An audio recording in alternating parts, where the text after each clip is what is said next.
কুয়াকাটায় আমার একটা 40 ডিসিমেলে একটা ল্যান্ড আছে, এটা আমি 2010 সালে এটা ক্রয় করেছি।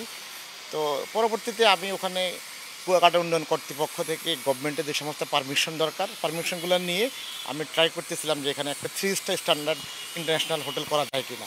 তো সেক্ষেত্রে আমি যখন হোটেল করতে আমি একটা প্রথম প্রজেক্ট প্রোপাইল করলাম, সেক্ষেত্রে আমার প্রায় 150 কোটি টাকার মতো আমার হোটেলটা করতে লাগবে।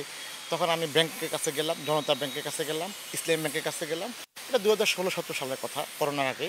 তখন ইসলামী ব্যাংক যখন বললো যে ঠিক আছে আমরা বা জনতা ব্যাংক ফাইন্যান্স করতে পারবে, এখানে ফাইন্যান্স করবে, কিন্তু এখানে আমাদের যে 60-40 রেশিও আছে, সেই রেশিওর দিক থেকে এ করলে আমার জন্য একটু ডিফিকাল্ট হয়ে যায় ব্যাংক লোন নিয়ে এটা করা। তো পরবর্তীতে আমি চিন্তা করছি করোনা এসে গেছে, ব্যাংকগুলো এভাবে আর ফাইন্যান্স করতে পারবে না, তাদের ফান্ডিং খুব সমস্যা, লিকুইড ক্রাইসিস।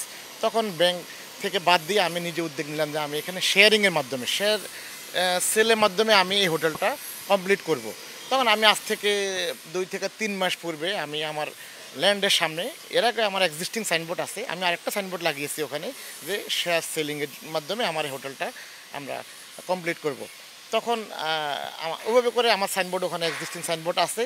তো আমি গতকালকে দুপুরের দিকে ফেসবুকের মাধ্যমে জানতে পারলাম যে মিস্টার আবেদ আলী নামে এক লোকে আমাদের এই ফেসবুকের মালিকানা দাবি করে ওনার ফেসবুকে উনি পোস্ট দিয়েছে। পরবর্তীতে আরও জানতে পারলাম উনি নাকি পিএসসি চেয়ারম্যানের ড্রাইভার এবং উনি বিসিএস প্রশ্নপত্র ফাঁসের সাথে জড়িত। তো ইত্যাদি জানার পরে আমি যখন আরও খোঁজখবর নিলাম, তখন আমাকে অনেক সাংবাদিক ভাইয়েরা ফোন করছেন, আমার কুয়াকাটা থেকে ফোন করলো। আমি তখন আরও খোঁজখবর নিয়ে দেখলাম যে আসলে তার ফেসবুক আইডিতে সে আজ থেকে 1 থেকে 1.5 মাস বা 2 মাস পূর্বে সে কুয়াকাটায় বেড়াতে গিয়েছেন।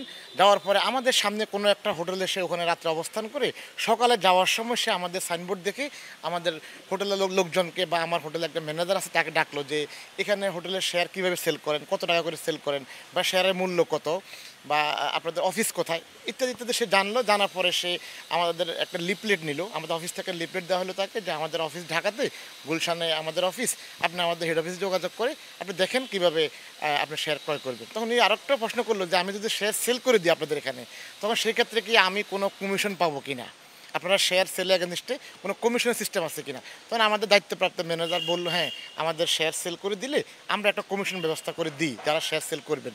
তো ওইটাও তার নলেজে আসছে, তো হয়তো ওইটাও সে কনফার্ম হয়ে সম্ভবত সে তখন তার ফেসবুক আইডিতে ওই দিনই সে একটা পোস্ট দিয়েছে যে কুয়াকাটা হোটেল সানমেরিনার শেয়ার কিনেন বা ইত্যাদি ইত্যাদি, শেয়ার কিনলে এভাবে লাভবান হবেন, এই বলে সে একটা পোস্ট দিয়েছে।